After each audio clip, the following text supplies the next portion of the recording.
Hey guys, welcome back to my channel. It's Paul here. Wanted to show you some, not all, of my Haworthia collection, Haworthiopsis. I know that some of them have been moved into a new genus relatively recently, but yes, I wanted to show you what's been going on over here and how I've been taking care of them. Of course, I have a plastic tray. This is not semi-hydro, but I have these in various different setups. Some of them seem to prefer different environments or different growing media. So we have this one here, which is, I think, a Cooperi. This one is just in the sandy soil mix that it came in. Why am I getting blurry? Okay. Same here, very dry. I don't water these guys very often. They don't really need it.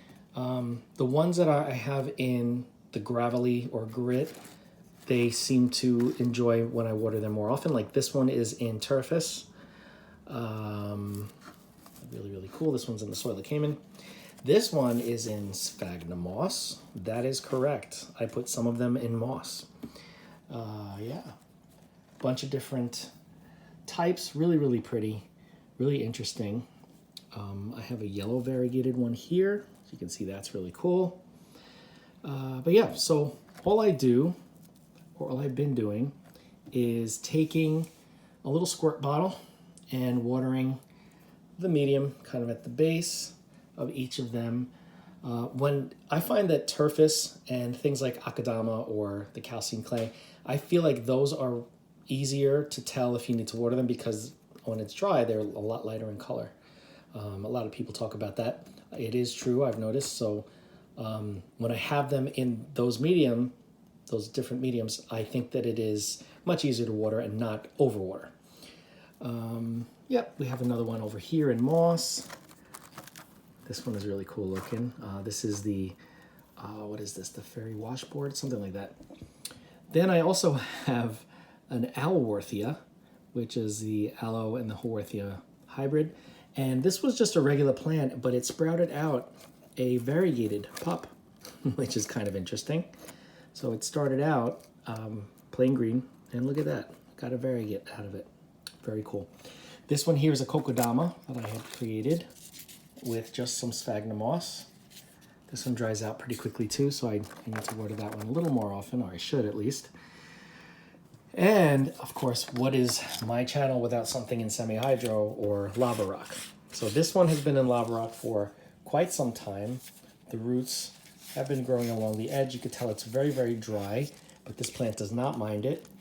And yeah, I mean, just another plant that seems to love semi-hydro. The only thing is for Haworthia or any type of succulent, from what I've experienced, I have to let them dry out completely. I can't always leave a reservoir. I mean, you can if you get them acclimated to that, but the chances of rot are they haunt me. So I try not to leave too much of a reservoir for these guys. This one has a double cup. It doesn't have a reservoir, but you can see it's still wet from the last time I watered it. This is another Cooperi, very pretty, and seems to be happy in here. This one's in leca. I don't really like them in leca because leca doesn't hold top-heavy succulents very well in place, as you can see. When they're in lava rock, they're definitely much more sturdy. But anyway, so again, I water these maybe once a week. They can go a lot longer without water.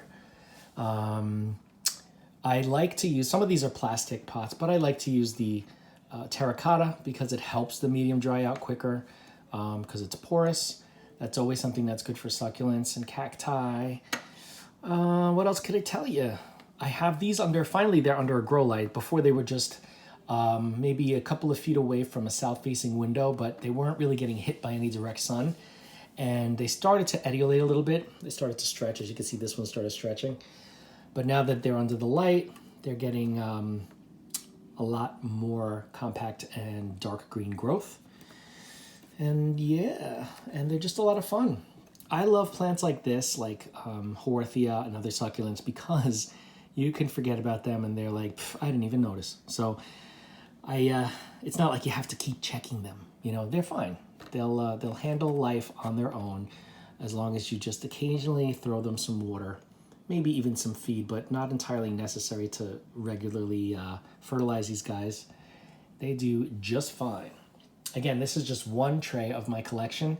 I have, I think, 2 other trays, and one of the trays is getting ready to bloom, or one of the plants in the other tray is getting ready to bloom, which is cool. I also have I've successfully crossed 2 different varieties, and out of multiple fertilizations, I only got 1 that took. So I have 1 seed pod. I'm waiting for it to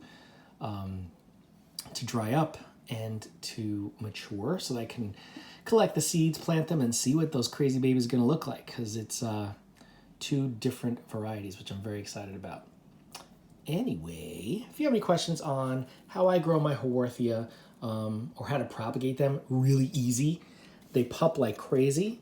So you just take a pup, remove it, let the cut end dry up a little bit, callus over, that's what they call it, and then stick it in dry soil, dry cactus soil, or if you have a gritty mix like whether it's akadama or calcium clay or a mixture of all types with granite, whatever it is, you stick it in your medium, and in a couple of days after it's should have, calloused ready, then you place it. Then after a couple of days, you can water it.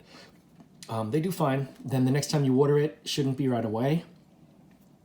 But they root relatively easily. You don't even have to pay any attention to them. They have so many different shapes, sizes, colors. Sun stressing, like this one you could tell was a little stressed. It was it was almost like a maroon. And one of these, I think it might be this one, is a lemon lime, so it turns like a yellow. Some of them are really, really pretty. I don't necessarily like them for the coloring. I like them for the shapes, the leaf shapes. They're like bubbles. Like, look at that one. It's just really cool. Yeah. So anyway, if you have any questions on Haworthia in general or anything else about how I take care of them that I haven't mentioned, just reach out. I will answer you as soon as possible. Don't forget to like, comment, share, and subscribe. Hit that bell if you want to be notified, and I will see you in the next video.